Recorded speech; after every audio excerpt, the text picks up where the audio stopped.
Hello students, welcome back to my channel Shipra classes. जैसा कि मैंने आपको बताया था कि हम प्रीवियस ईयर के क्वेश्चंस तो डिस्कस कर चुके हैं सीटीपी और मैथ्स के लास्ट 3 इयर्स के, पेपर 1 के भी और पेपर 2 के भी। आज जो हम डिस्कस करने वाले हैं वो डिस्कस करने वाले हैं दो अनसीन पैसेज। इंग्लिश के मैं आप लोगों के लिए इस वीडियो के थ्रू दो अनसीन पैसेज लेकर आई हूँ, एक पेपर 1 से और एक पेपर 2 से। जो भी बच्चे इंग्लिश को सेकेंड लैंग्वेज के रूप में ऑप्ट करते हैं और जो पिछले साल पूछे गए हैं अनसीन पैसेज, वही मैं आप लोगों के लिए लेकर आई हूँ। इसके पीछे का रीज़न ये है कि कुछ बच्चों को अनसीन पैसेज सॉल्व करने में प्रॉब्लम होती है, तो इसके थ्रू हम सीखेंगे कैसे हमें अनसीन पैसेज को सॉल्व करना चाहिए कम समय में, और क्या टिप्स, जो टिप्स मैं आपको प्रोवाइड करूंगी वो टिप्स आपको उसमें यूज़ करनी है। कुछ ट्रिक्स मैं आपको बताऊंगी वो आपको उसमें यूज़ करनी है। लेकिन उसके लिए अभी भी आपके पास 8 दिन है यूटेट के लिए, और सी टेट के लिए तो अभी 1 मंथ है ऑलमोस्ट। तो आप एक काम कीजिए, जब तक आपके पास समय है, यूटेट के स्टूडेंट्स और सी टेट के बोथ स्टूडेंट्स के लिए मैं आपको ये बताना चाहूँगी कि आप डेली एक अनसीन पैसेज सॉल्व कीजिए, तो एग्ज़ाम तक आपको काफ़ी ज़्यादा हेल्प मिलेगी। उसके पीछे का रीज़न ये है कि आपके रीडिंग स्किल्स इंप्रूव होंगे। आपको जितने ज़्यादा आप अनसीन पैसेज सॉल्व करेंगे, आपको उतना ज़्यादा समझ में आएगा कि अनसीन पैसेज को कैसे सॉल्व किया जाता है कम समय में, और सही आंसर कैसे निकाला जाता है। तो चलिए हम स्टार्ट करते हैं अपना आज का first unseen passage, how to solve unseen passage.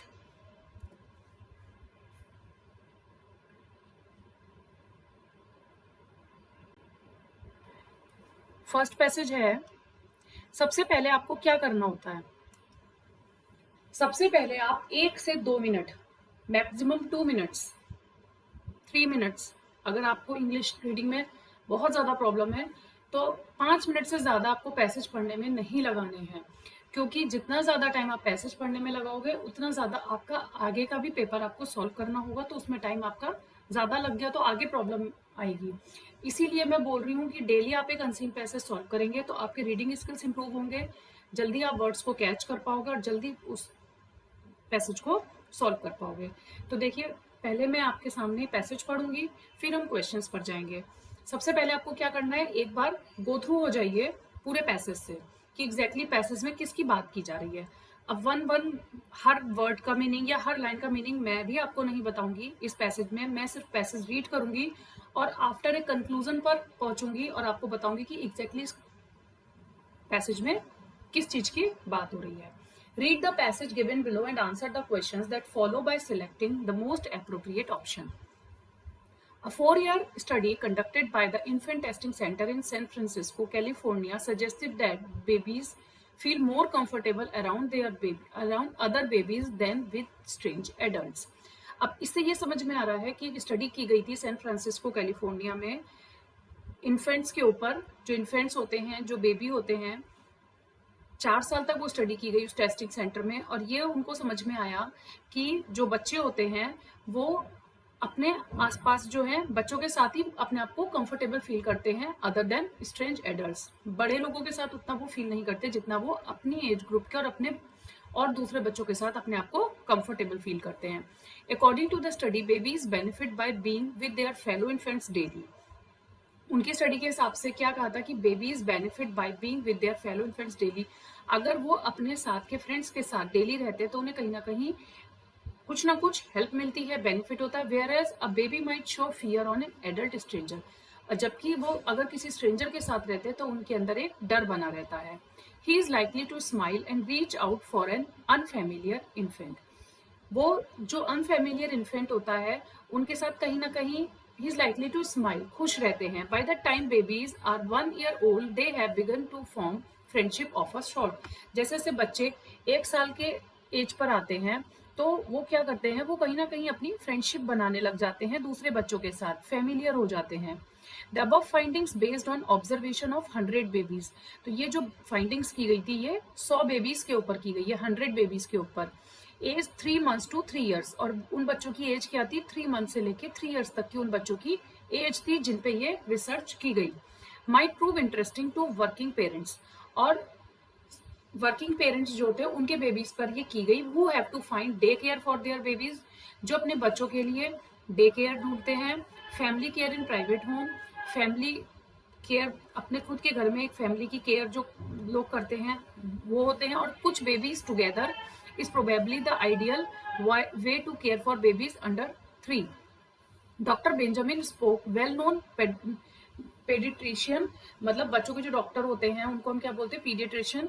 तो and author of books about babies, उन्होंने बहुत सारी बुक्स लिखी हैं, वो बच्चों के डॉक्टर भी थे, बेंजामिन स्पोक। तो उन्होंने उनके हिसाब से सपोर्ट्स द आइडिया, उन्होंने क्या आइडिया दिया, he says that family day care is better than hiring a house keeper और अ बेबी सिटर। मीन्स अगर आप बच्चे को डे केयर में रखते हैं वो ज्यादा, he says that family day care is better, मतलब जो डे केयर होती हैं वो ज्यादा अच्छा होता है।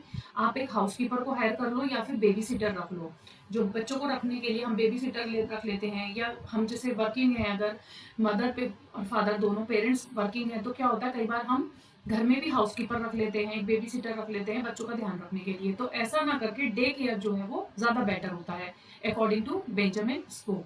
तो आई होप आपको समझ में आया होगा। देखिए हमने 2 से 3 मिनट दिए पैराग्राफ को पढ़ने में, हमें इसमें से जो मेन चीजें हैं वो ये समझ में आई कि 100 बेबीज पर क्या किया गया था, एक फाइंडिंग्स की गई थी, रिसर्च की गई थी, और ये समझ में आया था कि जो बच्चे हैं वो अपने एज ग्रुप के बच्चों के साथ ज्यादा कंफर्टेबल फील करते हैं अदर देन स्ट्रेंजर्स एडल्ट। ठीक है, और जो डे केयर है वो बेटर है हायरिंग अ हाउसकीपर और अ बेबी सिटर। तो ये कुछ इंपॉर्टेंट बातें थी जो हमने इसमें डिस्कस करी। रिसर्च कितने बच्चों में हुआ था, 3 मंथ से लेके 3 इयर्स तक के बच्चों के में रिसर्च हुआ था। तो चलिए अब हम क्वेश्चन पे जाते हैं। अब आपको इसके बाद क्या करना होता है, अब आप सबसे पहले क्वेश्चन रीड आउट कीजिए। देखिए आपका पेपर है ऑफलाइन, ठीक है, तो आपको क्या करना है, आपने क्वेश्चन पढ़ना है और क्वेश्चन से रिलेटेड जहां भी जिस भी लाइन में आपको समझ में आता है वहां अंडरलाइन कर दीजिए। जैसे कि मैंने कुछ पॉइंट्स पर अंडरलाइन किया है, जैसे फैमिली केयर, प्राइवेट होम, तो कुछ जो भी आपको इंपॉर्टेंट लग रहा है, कोई नंबर है, कोई ईयर है, तो वहां अंडरलाइन कर दीजिए कि यहाँ पे 100 बेबीज पे रिसर्च की गई थी 3 मंथ से 3 ईयर्स तक। हो सकता है इससे रिलेटेड क्वेश्चन आपको मिले देखने को, तो जो आपको इंपॉर्टेंट लगता है उस पर अंडरलाइन करते जाइए। क्वेश्चन पढ़ेंगे अब हम, a baby is likely to feel more at ease with. अब क्वेश्चन ये है कि बच्चे जो हैं किसके साथ ज्यादा अपने आप को कंफर्टेबल फील करते हैं। हमने क्या पढ़ा था कि वो अपनी एज ग्रुप के साथ, फेलो बेबीज के साथ, हाउसकीपर के साथ। नो, हाउसकीपर तो उन्होंने मना ही कर दिया ना बेंजामिन ने कि housekeeper is not a best option बच्चों के लिए हायर करना। टीन चिल्ड्रन के साथ भी वो अपने आप को कंफर्टेबल या इजी महसूस नहीं करते। इट मीन्स हमने क्या पढ़ा था ऊपर, फेलो बेबीज के साथ बच्चे जो हैं इजी महसूस करते हैं।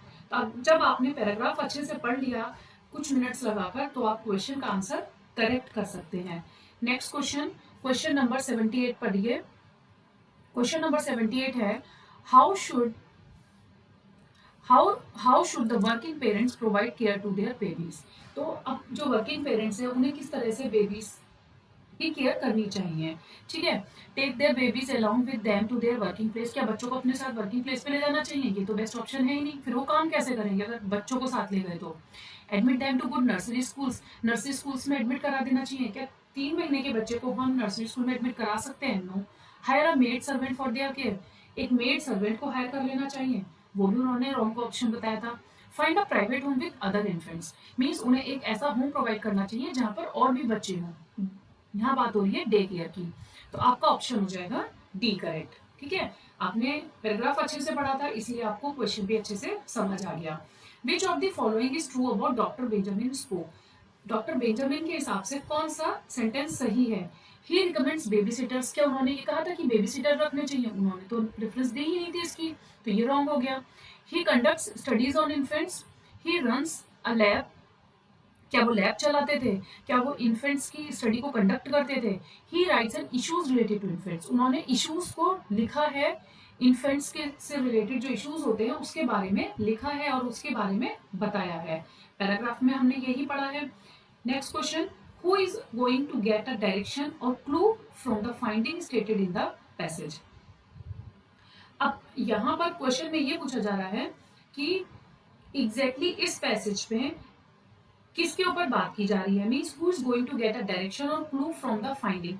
कौन ढूंढ रहा है बच्चों के लिए, या मतलब कौन ये चाहता है, हमने जो फाइंडिंग्स करी है, who is going to get a direction और clue from the finding stated in the passage. तो कहीं ना कहीं हमने जो बात करी है इसमें, वो कौन ढूंढ रहा है बच्चों के लिए, वर्किंग पेरेंट्स को सबसे ज्यादा प्रॉब्लम होती है।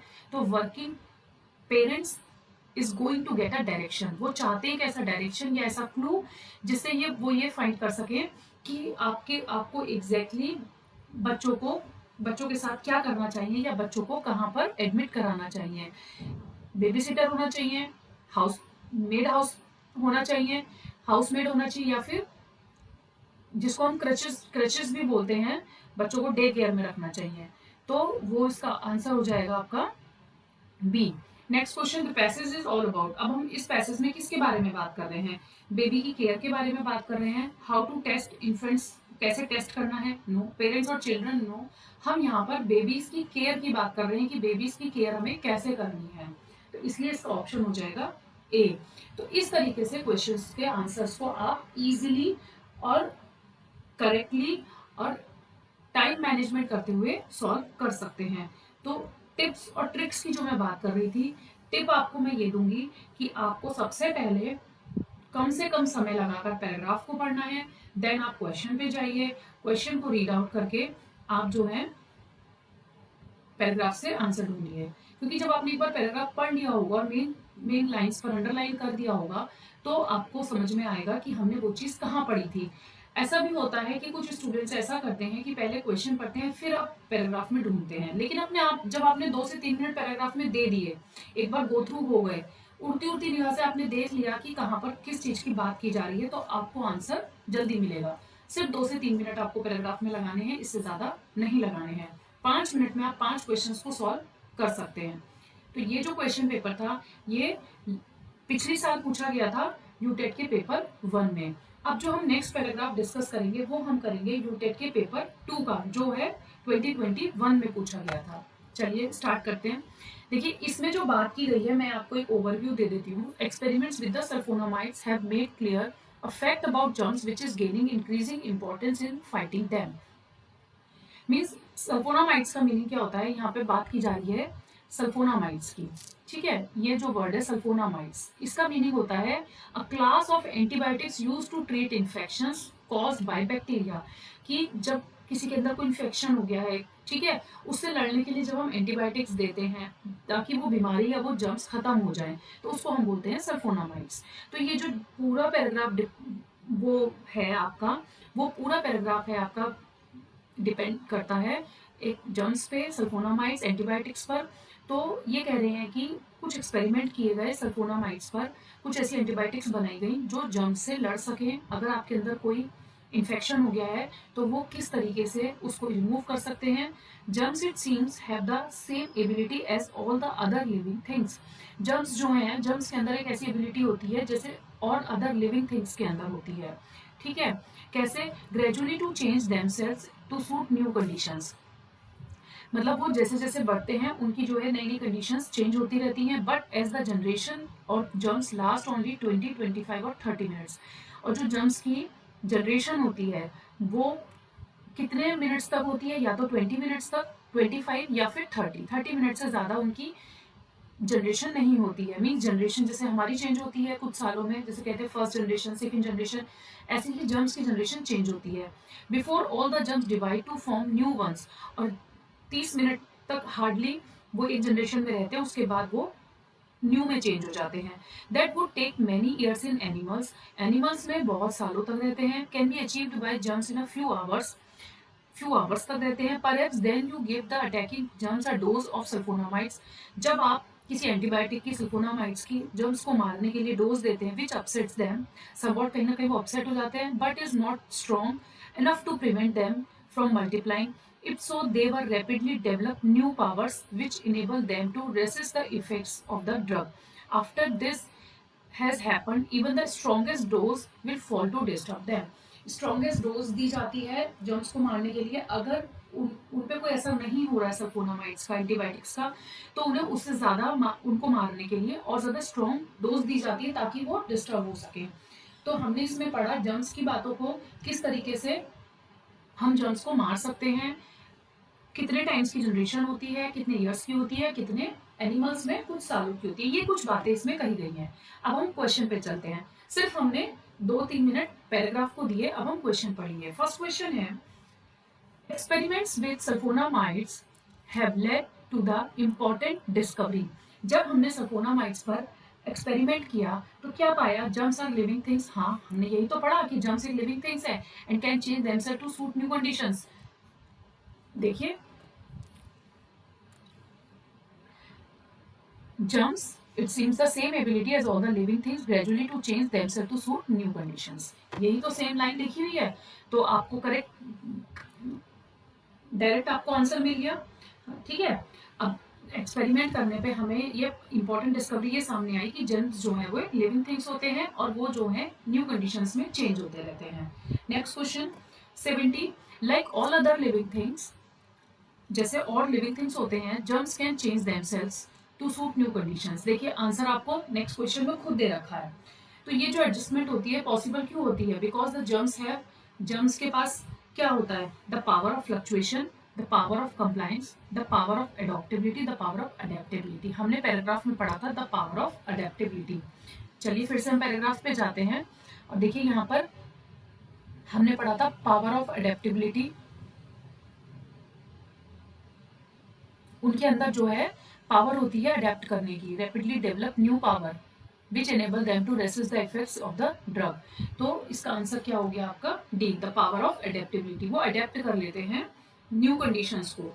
Since germs can changes themselves to suit new conditions, वही लाइन फिर से आई है। एक ही लाइन को उन्होंने 3 क्वेश्चन में पूछ लिया है। The task of fighting them has become, तो क्या होगा इसका answer? Absolutely impossible, much easier, much more difficult, increasingly important, much more difficult। Question ये है क्योंकि जर्म्स जो हैं नई कंडीशंस में चेंज हो जाते हैं, तो उस टास्क से लड़ने के लिए क्या होता है? बिल्कुल भी इम्पॉसिबल नहीं है, बहुत ज़्यादा ईजी है, कुछ डिफिकल्ट है, या फिर बहुत ज़्यादा इंपॉर्टेंट है। देखिए हमने क्या कहा था लास्ट में पैराग्राफ में, यही तो पढ़ा था हमने कि जब एक डोज सल्फोनामाइड्स की काम नहीं करती है तो हम और ज़्यादा हैवी डोज बनाकर उसको मारने के लिए, जर्म्स से लड़ने के लिए और ज़्यादा हैवी डोज देते हैं ताकि वो जर्म्स खत्म हो सके बॉडी से। तो डिफिकल्ट है बट इम्पॉसिबल या इजी नहीं होता है। तो much more difficult is your correct answer. थोड़ा सा लॉजिक भी लगाना है, थोड़ा सा पैराग्राफ को समझना भी है। नेक्स्ट क्वेश्चन है, germs which are not disturbed even by the strongest possible dose of the sulfonamides are said to have become। जब germs which are not disturbed even by the strongest possible dose, मतलब जब हमने body में बहुत ज़्यादा strongest possible dose दी है, which are not disturbed sulphonamides, तो वो क्या हो जाता है? वो कहीं ना कहीं इम्यूनिटी का काम करता है, जर्म से लड़ने का काम करती है, स्ट्रॉन्गेस्ट बॉडी में आपकी इम्यूनिटी को, तो वहां पर आपका आंसर हो जाएगा इम्यून। ठीक है, नेक्स्ट क्वेश्चन है, one generation of germs expire. जब एक जनरेशन एक्सपायर हो जाती है, bringing into existence the next generation.